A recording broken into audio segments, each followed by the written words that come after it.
भगवान शिव जी और कुबेर जी की कहानी। कुबेर, जिनको धन का देवता कहा जाता है, वह यक्षों के भी देवता थे। कहते हैं कि लंका पहले कुबेर की थी। रावण ने जब लंका पर कब्जा किया और कुबेर को वहां से निकाल दिया, तो कुबेर को मुख्य भूमि की तरफ आना पड़ा। प्रजा और राज्य को खोने के बाद कुबेर निराश हो गया था, इसीलिए उसने भगवान शिव जी की आराधना और भक्ति शुरू कर दी। इसी तरह से कुबेर एक भगवान शिव जी भक्त बन गया। कुबेर ने बहुत बड़ी तपस्या की और भगवान शिव जी को प्रसन्न किया। भगवान शिव जी ने उसकी तपस्या से प्रसन्न होकर उसे एक नया राज्य दिया और संसार का सारा धन उसको दे दिया।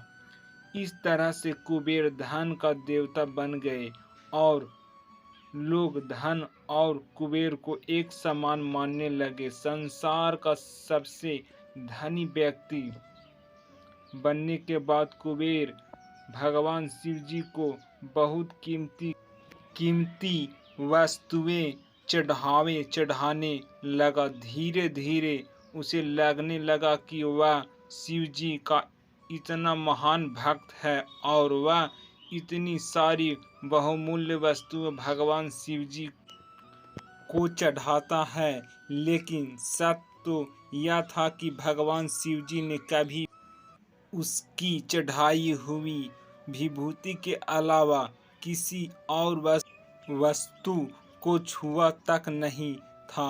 कुबेर, जो यह मानने लगा था कि वह अब भगवान के लिए कुछ भी कर सकता है, उन्हें जो चाहिए वह दिलवा सकता है। कुबेर एक बार भगवान शिव जी के यहाँ पहुँचे और उसने कहा, मैं आपके लिए कुछ करना चाहता हूँ, आप मुझे बताएं मैं आपके लिए क्या कर सकता हूँ। भगवान शिव जी ने कहा, तुम मेरे लिए कुछ नहीं कर सकते, क्योंकि कुछ करने के लिए मेरी कोई आवश्यकता है ही नहीं। लेकिन कुबेर भगवान शिव जी से बहुत आग्रह करने लगा कि वह उसके लिए कुछ करना चाहता है।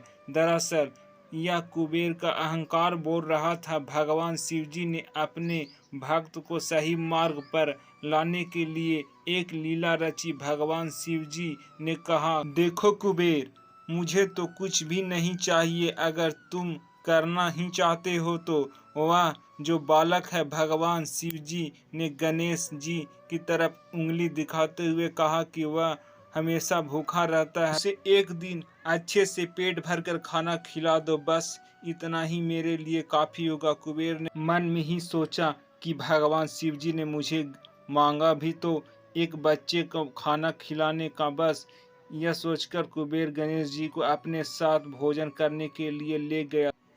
शुरू में कुबेर ने अपने कुछ रसोइया द्वारा खाना बनाकर गणेश जी को स्वादिष्ट खाना परोसा, लेकिन उसने देखा कि गणेश जी खाते ही जा रहे हैं, तो उसने कई सैकड़ों रसोइयों को बुलाकर प्रचुर मात्रा में खाना बनाना शुरू रखा। एक तरफ खाना बनता जा रहा था और एक तरफ गणेश जी उसे खाते जा रहे थे। गणेश जी को इतना खाते देखे कुबेर की चिंता बढ़ने लगी। कुबेर ने गणपति जी से कहा, गणेश जी आप रुक जाएं, इतना ज़्यादा खाएंगे तो आपका पेट फट जाएगा। गणेश जी ने मुस्कुराते हुए कुबेर से कहा, आप मेरी चिंता मत कीजिए, आप अपना वचन पूरा कीजिए, मुझे भूख लगी है, मुझे खाना खिलाइए। कुबेर को अहंकार खत्म करने के लिए गणेश जी ने इतना खाना खाया कि कुबेर को सारा खजाना खत्म हो गया। यहाँ तक कि कुबेर को दूसरे लोग से भी खाना मंगाना पड़ा। कुबेर को इस बात का ज्ञान हो गया कि उसके विचार के छोटेपन की वजह से उसने अपने आप को भगवान शिव जी का महान भक्त समझ लिया था, जबकि सच बात तो यह थी कि भगवान ने जो कुछ उसे दिया है उसी का थोड़ा हिस्सा वो भगवान को दे रहा था, जबकि इस संसार का सारा धन भगवान के लिए एक तिनके के भर से ज्यादा नहीं है। उसने भगवान शिव जी के पास जाकर अपनी गलती की माफ़ी मांगी और उस दिन से उसकी जीवन की दशा बदल गई। दोस्तों, भगवान भोलेनाथ कितने दयालु और भोले हैं। भगवान की कृपा से सब होगा अच्छा। वह अपने अच्छे और बुरे सभी भक्तों पर अपनी दया दृष्टि रखते हैं। जय भोलेनाथ। हे प्रभु, सबका भला हो।